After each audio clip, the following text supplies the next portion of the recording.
I'm now delighted to be joined by Zach Perron, and we're going to talk about the use of social media. Zach, first of all, welcome. Thank you.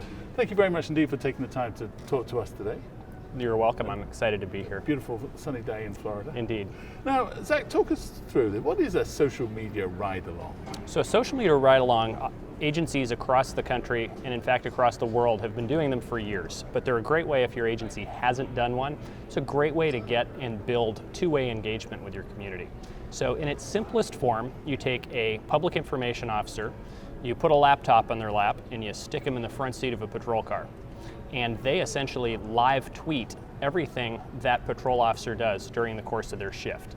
So if they're going to emergency calls, if they're going to take cold crime reports, if they're doing community service, community outreach, traffic enforcement, sitting at the station and report writing, whatever it may be, it's a chance to open the window of law enforcement to the community.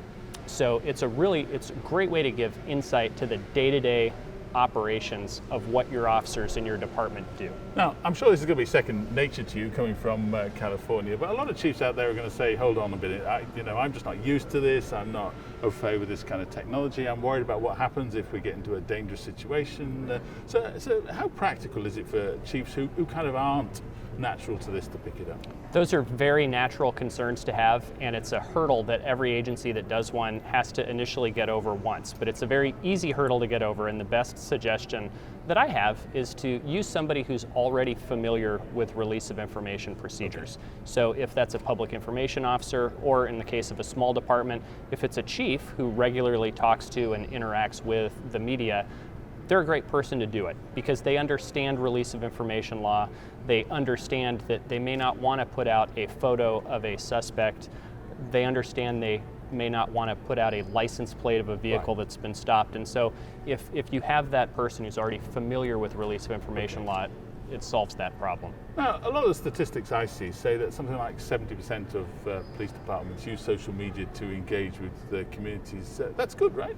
That's fantastic, but we'd love to see it be even higher. And I think there's very few people that would argue that 2, 3, 5 years from now at the max, you're going to see virtually every police department in the United States, clearly, and often across the world, be engaged with their community in some form on social media.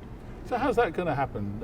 How can chiefs take this forward? They're listening to you on the television, they say, Zach's nailed this, he's got it right, but what do I do now?